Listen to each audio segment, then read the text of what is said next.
Paper है वो हम लोग आज इसका लेक्चर 1 स्टार्ट करने वाले हैं। चलिए आइए देखते हैं कि कैसे आप सी प्रोग्रामिंग के लिए सबसे पहले अपने सिस्टम को रेडी करेंगे, कैसे सॉफ्टवेयर को आप इंस्टॉल करेंगे ताकि आप प्रोग्राम को अच्छे से लिख कर एग्जीक्यूट करके खुद से आप अपना स्टडी कंफर्म कर सकते हैं। Hello, good morning students. Hope आप सब अपनी पढ़ाई कर रहे हैं और आज हम लोगों का पहला लेक्चर है कंप्यूटर साइंस सी प्रोग्रामिंग के लिए।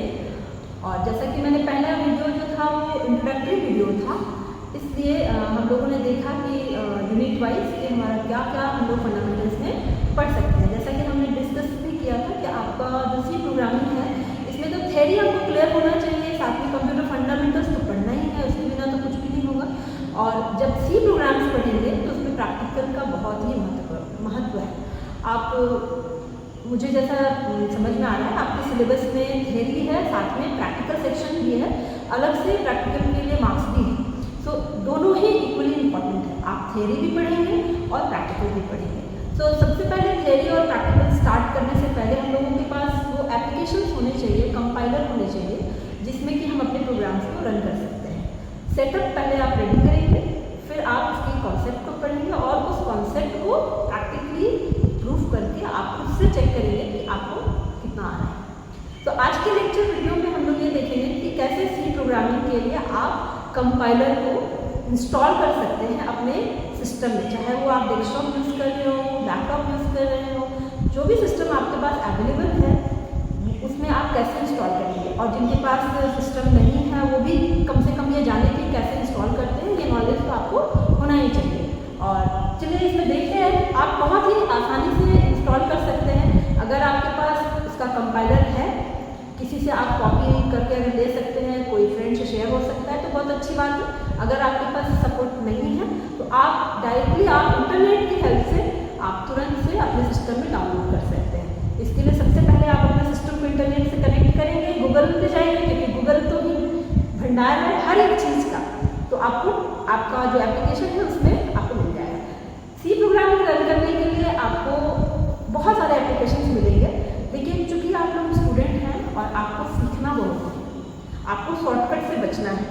ऐसे बहुत सारे एप्लीकेशंस हैं जो कि आपको बहुत ज़्यादा हेल्प करेंगे प्रोग्राम लिखने में, लेकिन वो हेल्प आपके काम का नहीं है, वो एक्सपर्ट्स के लिए कि उनको समय बचाना है। आपको समय नहीं बचाना है, आपको सीखना है।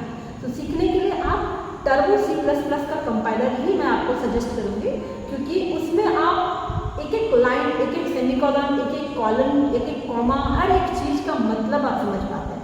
ऐसा इसलिए क्योंकि कंपाइलर वहाँ इस तरह से डिज़ाइन किया गया है कि आपके एक एक एरर को वो डिटेक्ट कर लेता है जब आप कंपाइल करते हैं। कंपाइलेशन का मतलब क्या होता है कि जब आप कोई प्रोग्राम लिखते हैं तो वो डायरेक्टली रन नहीं होता है, आप पहले उसे वेरीफाई करते हैं अलग अलग पैरामीटर पर, और जब वो एरर फ्री हो जाता है, मतलब जब कंपाइलेशन के बाद आपको एरर फ्री प्रोग्राम मिलता है, तभी आप उसको एग्जीक्यूट कर सकते हैं और उसका आपको रिजल्ट मिल सकता है।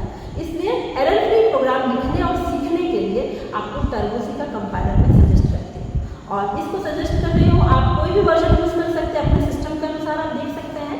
तो सबसे पहले गूगल पे हम लोग पूछ लेते हैं कि हमारे लिए कौन सा एप्लीकेशन सही।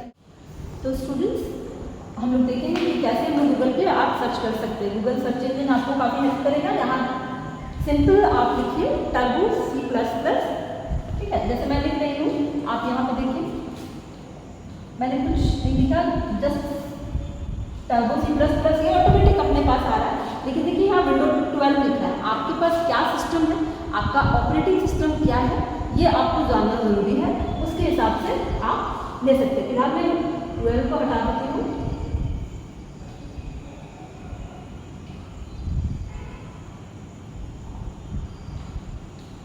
ठीक है, मैं इसे हटा दे रही हूँ।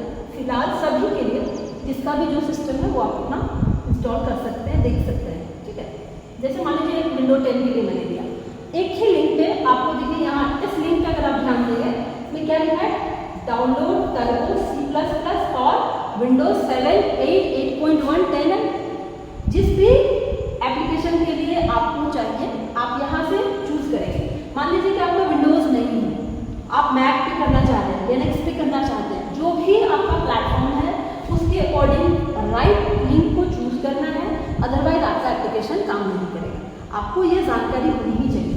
जैसे कि मान लीजिए यहाँ फर्स्ट लिंक पे मैंने विंडोज़ के लिए क्लिक किया है, यहाँ पे आप देख पा रहे हैं कि डाउनलोड टर्बो C++, है ना। तो आप इसको क्लिक करके डाउनलोड करेंगे। जैसे आप डाउनलोड करेंगे, डाउनलोड स्टार्ट होगा, आपका सेटअप फाइल जो है वो रेडी हो जाएगा। सेटअप फाइल में जो एग्जीक्यूटेबल फाइल्स होते हैं .exe फाइल, मैं यहाँ नहीं रन कर रही हूँ क्योंकि इसमें ऑलरेडी इंस्टॉल्ड है। तो आप उस .exe फाइल को जब रन करेंगे तो आपका सिस्टम में आपका एप्लीकेशन जो है वो इंस्टॉल हो जाएगा।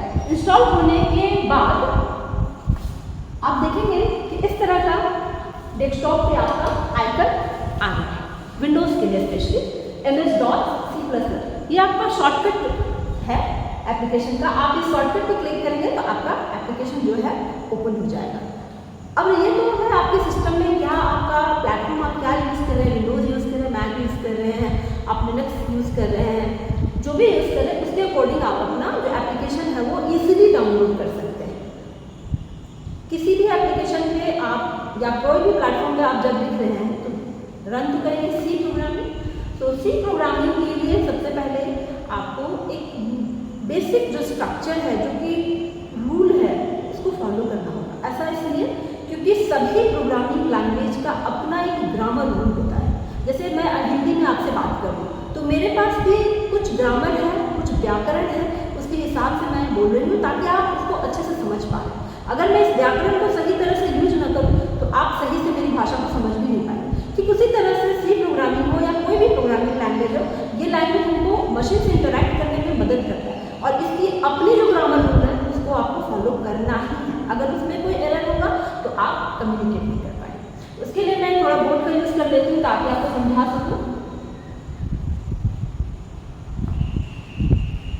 इसमें सी प्रोग्रामिंग के लिए जो बेसिक स्ट्रक्चर है, कैसे हम लिखेंगे। सी प्रोग्राम्स में लिखने के लिए सबसे पहले आप एप्लीकेशन को ओपन करेंगे और उसमें जो मेन्यूज़ हैं उसमें आप देखेंगे कम से कम 10 मेन्यूज़ हैं। 10 मेन्यूज़ में पहला मेन्यू जो है वो है फाइल। फाइल में जैसे ओपन करेंगे उसमें लिखा रहेगा न्यू फाइल। न्यू फाइल में जैसे आप क्लिक करेंगे आपको एक विंडो मिल जाएगा जहाँ पे आप टेक्स्ट को लिख सकते हैं। मतलब वो टेक्स्ट एरिया में आपको लिखना शुरू करना है। लिखेंगे क्या, सी प्रोग्राम लिखेंगे। कैसे, उसके स्ट्रक्चर को ऑलवेज फॉलो करते हुए, कभी भी हम उसके स्ट्रक्चर के रूल को वायलेट नहीं करेंगे। तो रूल क्या है, जो बेसिक स्ट्रक्चर है उसको हम लोग डिस्कस करते हैं। आइए देखते हैं। तो सी प्रोग्रामिंग में जो फर्स्ट सेक्शन है, जो टॉप मोस्ट सेक्शन है, जो सबसे मैंडेटरी चीज़ है, वो है आपका हेडर सेक्शन। तो इस प्रोग्राम को अगर हम लोग इस तरह से डिवाइड करें, आप इसको थोड़ा सा देखिए। जैसे मैं लिख रही हूँ हेडर सेक्शन पहला, दूसरा हो जाएगा मेन सेक्शन, ठीक है। तीसरा होगा इनपुट और आउटपुट सेक्शन, ठीक है। और चौथा होगा आपका एंड सेक्शन। जब भी हम कोई चीज स्टार्ट करेंगे तो उसको एंड करेंगे। तो इसको कुछ इस तरह से देखना है। जो हेडर सेक्शन है काफी इंपॉर्टेंट है। हेडर सेक्शन में हम लोग करते क्या है कि जितने भी सपोर्टिव फाइल, सपोर्टिव का मतलब है जैसे कि मुझे प्रोग्राम में लिखने के लिए इनपुट डिवाइस का काम करना है, रिजल्ट लेने के लिए आउटपुट के लिए काम करना है, तो उससे रिलेटेड जो भी फंक्शंस है, जो भी रूटीन्स है, जो भी हेडर फाइल्स है जिसमें कि उसका प्रोग्रामिंग किया हुआ है, जो कि पहले से बना हुआ है, आपको कुछ करना नहीं है, आपको यूज करना है। तो आप उस हेडर सेक्शन में उससे रिलेटेड सारे हेडर फाइल्स को इंक्लूड करेंगे। कैसे करेंगे, इसके लिए सी प्री प्रोसेसर का यूज करते हैं हम लोग। सी प्रोसेसर जो है इस तरह से जो हैश सिंबल है, आपका हैश सिंबल को हम लोग यूज करते हैं। हैश इंक्लूड डायरेक्टिव बोलते हैं, ध्यान दीजिएगा। ये इंक्लूड जो है हेडर फाइल को इंक्लूड करने में हेल्प करता है। हम कौन सा हेडर फाइल करेंगे, तो सबसे पहला हेडर फाइल जो मैंडेटरी फाइल है, आप सी भी प्रोग्राम लिख रहे हैं इसलिए stdio.h यूज करेंगे। तो इसमें आप एक एंगुलर ब्रैकेट में ही हमेशा याद रखेंगे कि एंगुलर ब्रैकेट में ही जो हेडर फाइल है उसको आप लिखेंगे। जैसे मैंने यहाँ लिखा stdio.h, तो इसका है standard input output header file. तो इसमें मुझे जितने भी इनपुट एंड आउटपुट से रिलेटेड फंक्शंस चाहिए वो मेरे प्रोग्राम में मैं जो भी फंक्शन यूज करना चाहूँ मैं कर सकती हूँ। उसके साथ साथ एक और है, आप हैश प्रोसेसर में हैश इंक्लूड, अगर आप चाहें .h भी आप यूज करेंगे। इसलिए लिखेंगे क्योंकि ये जो कंसोल है, कंसोल का मतलब क्या होता है कि कंसोल का मतलब है कि आप जहाँ प्रोग्राम रन कर रहे हैं उस इन्वायरमेंट में आपका प्रोग्राम कैसे बिहेव कर रहा है, आप उसी इन्वायरमेंट में जाकर देख सकते हैं। तो उस इन्वायरमेंट में जाने के लिए कंसोल से रिलेटेड जितने भी फंक्शंस है आपको यूज करने पड़ेंगे। इसलिए console input output header file का होना जरूरी है। अगर आप console input output header files को नहीं डालेंगे, नहीं इंक्लूड करेंगे तो क्या होगा, प्रोग्राम आप लिख सकते हैं, रन भी कर सकते हैं, बट आप उस आउटपुट इन्वायरमेंट में जाने का फिर आपको उसके लिए अलग से कमांड देके जाना पड़ेगा। आप प्रोग्राम को थोड़ा रोकना पड़ेगा, उसके बाद अलग से इन्वायरमेंट में जाके देखेंगे। तो इससे बेहतर है कि हम यहीं पे इंक्लूड कर लें। ठीक है, ये मेरा हेडर सेक्शन कंप्लीट हो गया। अभी मुझे 2 ही हेडर फाइल की जरूरत है बेसिकली, तो मैंने 2 इंक्लूड कर दिया। अगर मुझे 2 से ज़्यादा की जरूरत होगी तो 1 बाय 1 करके हम सारे को इंक्लूड कर लेंगे। ये है हेडर सेक्शन, पहला सेक्शन जो मैंडेटरी सेक्शन है, नंबर 1। नंबर 2 में आएंगे मेन सेक्शन। नाम ही इसका मेन है, मतलब हर प्रोग्राम का वो एंट्री पॉइंट, मेन पॉइंट, जहाँ से आप अपने कमांड और इंस्ट्रक्शंस को देना शुरू करते हैं और वहीं से एग्जीक्यूट भी होना शुरू होता है। जिस सीक्वेंस में आप देंगे उसी सीक्वेंस में आपका प्रोग्राम एग्जीक्यूट होता है। तो अपॉइंटमेंट बहुत ही इंपॉर्टेंट सेक्शन है क्योंकि एग्जीक्यूशन यहीं से स्टार्ट होता है। कभी कभी एग्जाम में एमसीक्यूज में ये पूछता भी है कि जो प्रोग्राम का एग्जीक्यूशन कहाँ से स्टार्ट होता है, तो आपको हमेशा मेन सेक्शन से बताना है। ये वाइवा में भी बहुत बार पूछा जाता है कि आपका प्रोग्राम कहाँ से स्टार्ट हो रहा है एग्जीक्यूशन, तो आपको ऑलवेज मेन सेक्शन ही बताना है। मेन सेक्शन के बाद हमारा थर्ड सेक्शन है इनपुट आउटपुट सेक्शन। सपोज अभी तो हम लोग प्रॉब्लम सॉल्व करना सीखे नहीं है, लेकिन कुछ तो चाहिए, इनपुट दे के कुछ प्रोसेसिंग करना चाहिए, ये भी हमें बता दिया। बस हम लोग एक आउटपुट सेक्शन पे काम कर सकते हैं कि एक मैसेज को डिस्प्ले कर सकते हैं। कैसे हम एक मैसेज, जैसे मान लीजिए कि हेलो स्टूडेंट्स मैं लिखना चाहती हूँ या मैं हेलो वर्ल्ड दिखाना चाहती हूँ, कोई भी एक मैसेज को डिस्प्ले करना है तो वो भी मेरा आउटपुट है। तो आउटपुट फंक्शन जो है आपका है प्रिंटफ। ये प्रिंटफ क्या करता है कि आपके कंसोल पे जब आउटपुट जो स्क्रीन आएगा उस पर आप जो भी मैसेज लिखेंगे डबल कोट्स के अंदर वो एज इट इज प्रिंट हो जाए। साथ में कुछ आपको स्पेस कैरेक्टर्स यूज करना होगा अगर ज़रूरत है तो, और नहीं है तो नहीं है। ठीक है, तो यहाँ पे हम इनपुट नहीं लेके डायरेक्ट आउटपुट के लिए जो फंक्शंस हैं वो हम यूज़ कर लेते हैं। हमने इसे बताया था क्या, प्रिंटफ। प्रिंटफ फंक्शन मेरा आउटपुट फंक्शन है, तो हम यहाँ पे लिखते हैं प्रिंटफ डायरेक्ट प्रिंटफ। पैरेंथेसिस के अंदर लिखेंगे, डबल कोट्स के अंदर याद रखेंगे कि कोई भी मैसेज आप जब लिखते हैं तो डबल कोट्स में होना ही चाहिए। तो जैसे मैंने यहाँ लिखा हेलो वर्ल्ड, मान लीजिए मैंने देखिए लिखने का तरीका देखिए, एक मैंने स्मॉल में लिखा है और एक कैपिटल्स में लिखा है और मैंने डबल कोट्स को क्लोज किया है, उसके बाद तुरंत सेमीकोलन दे दी। ठीक है, सेमीकोलन देने के बाद मैं यहाँ पे इसका जो मेन सेक्शन है मैं उसे यहीं पे स्टॉप कर रही हूँ क्योंकि मुझे और कुछ नहीं लिखना है। अगर कुछ और लिखना होता तो इसके नेक्स्ट लाइन में लिख देते। अब जब इस प्रोग्राम को हमने लिख लिया, इस पूरे प्रोग्राम को लिखने से, इसको प्रोग्राम तो बोलेंगे ही, साथ में इसको हम क्या कर सकते हैं, सोर्स कोड कर सकते हैं, क्योंकि ये मेरा सोर्स है, ये सोर्स प्रोग्राम है। सोर्स कोड या सोर्स प्रोग्राम दोनों ही कर सकते हैं। ये सोर्स प्रोग्राम बन गया। अब मैं चाहूँ तो इसी वक्त इसे कंपाइल करूँ और रन करूँ, नहीं बाद में करना है।